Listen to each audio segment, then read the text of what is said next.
The Corvin elite Marines stood at attention in the hangar bay of Station Omega-7, their chitinous armor gleaming under the harsh lights. They were the best of the best, trained on Corva Prime, a Class 12 death world where acid rain was considered mild weather and the local wildlife had evolved molecular edge claws.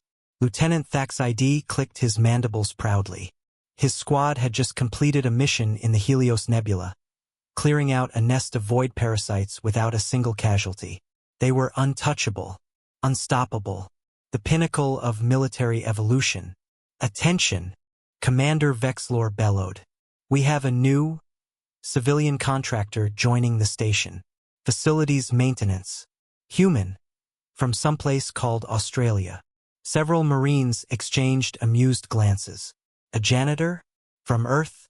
Everyone knew Earth was barely a Class 8, maybe 9 on a bad day. Soft world. Soft people.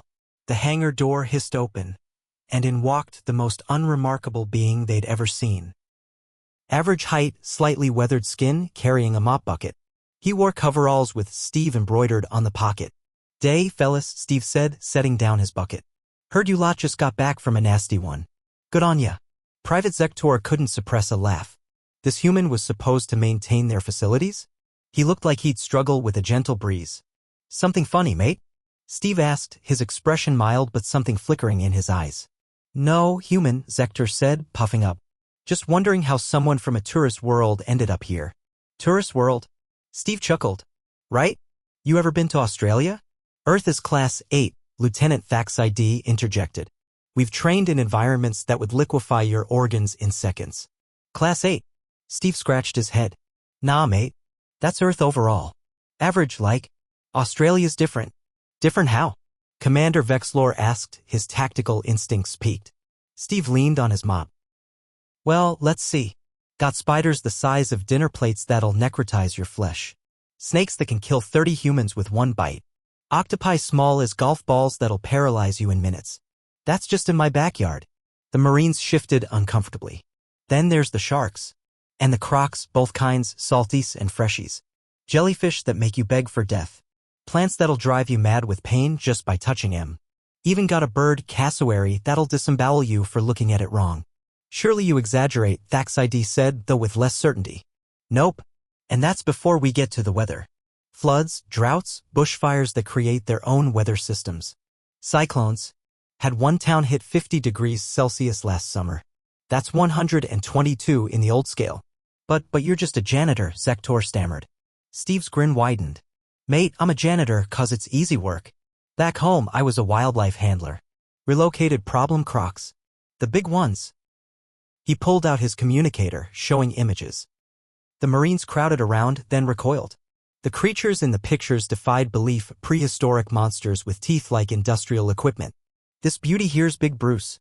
7 meters. Took 4 of us to wrangle him out of a public pool." Steve swiped. "And here's me milking a Sydney funnel web for anti-venom. Cranky little buggers."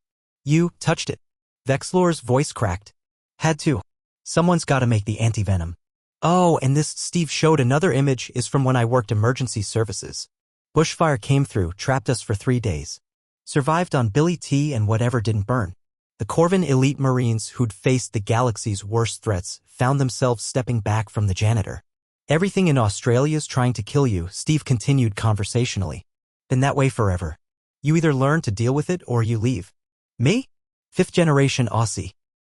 My gran used to say, if it can't kill you 3 different ways, it's not proper Australian." He noticed their expressions and laughed. "Ah, don't look so worried. I'm not dangerous. Hell, I'm the soft one in my family. My sister's a tour guide in the outback. Now she's tough." A alarm suddenly blared through the station. "Alert, containment breach in Section 7. Xenomorphic organism loose. All military personnel respond." The Marines snapped to attention, readying weapons.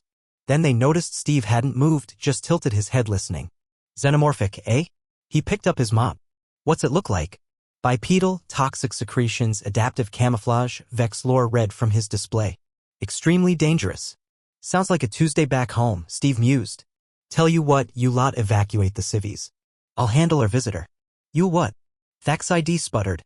But Steve was already walking towards Section 7, whistling tunelessly. "Oi," he called out. "You in here, mate? Come on out." No worries, just want to chat. The Marines followed at a distance, weapons ready.